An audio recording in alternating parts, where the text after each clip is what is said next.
Good day and welcome back to another Dbz Dokkan Metal video. In this video we're going to be taking a look at the, support items that you might consider using for Red Zone.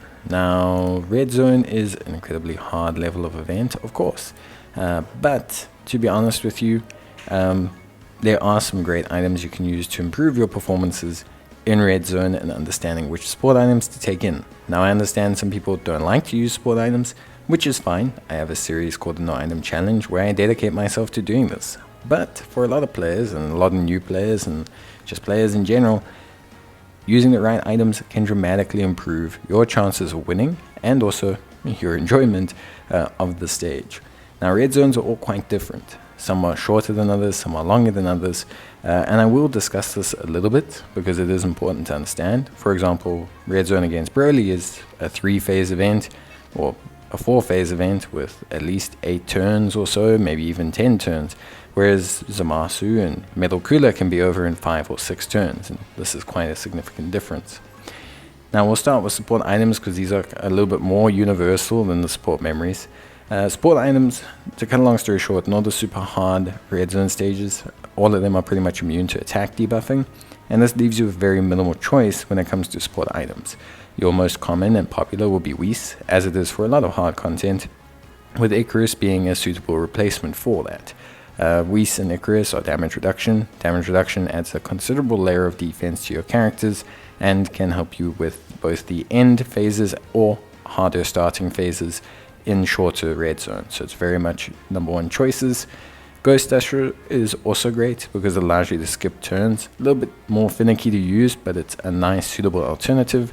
And then you can do some weird nuking builds, but ideally, I leave that for kind of the weird section. It's not really common.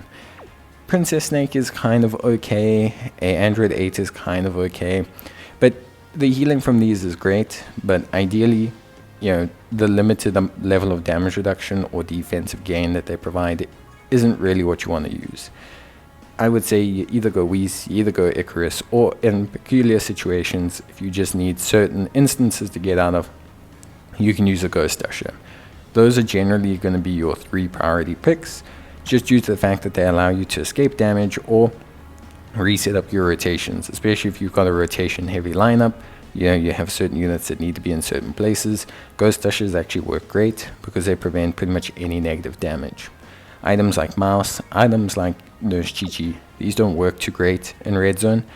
They'll work great in other events, but just not in Red Zone because you have a lot of bosses that are not immune to attack and defense lowering. Now let's talk about support memories. So support memories are a bit of a mixed bag. They are very all over the place, but I'm going to highlight a couple of the ones that you should focus on and then some of the ones I feel are best. So let's talk about just full-on buff support memories. So these are like, the Goku's Family buff support memories or the Android Cell Saga support memories. They just give you a flat buff. These are okay, they're fine, but generally speaking, you're going to find that they're better in the longer red zones. They're better if you have stacking units, like Tech Trunks or Int Goku Black. The reason being is 15% or 10% it's not a lot. It'll take the edge off of the boss's attacks, but when you have a stacking unit, it'll really start to kick in a lot because that 10% then gets multiplied and that unit starts to really take advantage of those additional extra stats and really start to look quite good. So although they're nice, they're also better in longer form. So not really something I find to be, they're useful, but I don't universally say flat out use them, they're the best. The ones that I think are the best are the healing ones, and particularly Bulma, and in particular the Android 18 and 17 siblings bond memory. The reason being is, firstly, they're heals, and they're quite sizable heals. Like Bulma's quite a big heal, Android 17 and 18 after their support memory boost is quite a big heal.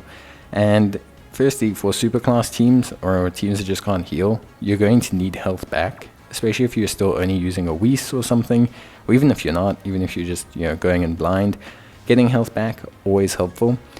Picking between the two of them is more than fine, just depends on your situation.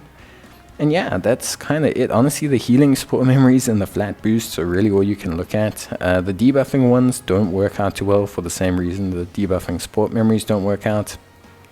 Support items don't work out because a lot of the bosses are just immune to that flat debuffing.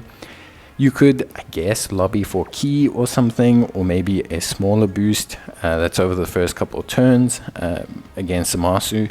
I think that's okay, but generally speaking, I find that the heals are going to be priority, and if you feel like your team doesn't need healing, you can then go for a stat boost item. There are some of these support memories that are great in certain situations, like this support memory right here is great because it's against movie bosses. It gives you an extra turn of like attack and defense, and also it kicks in at turn 5, which in a lot of the movie bosses fights is where things start to get pretty hectic. So it's kind of like a cheaper alternative, and it applies to your whole team, so you don't have to worry about categories or anything, which is pretty cool.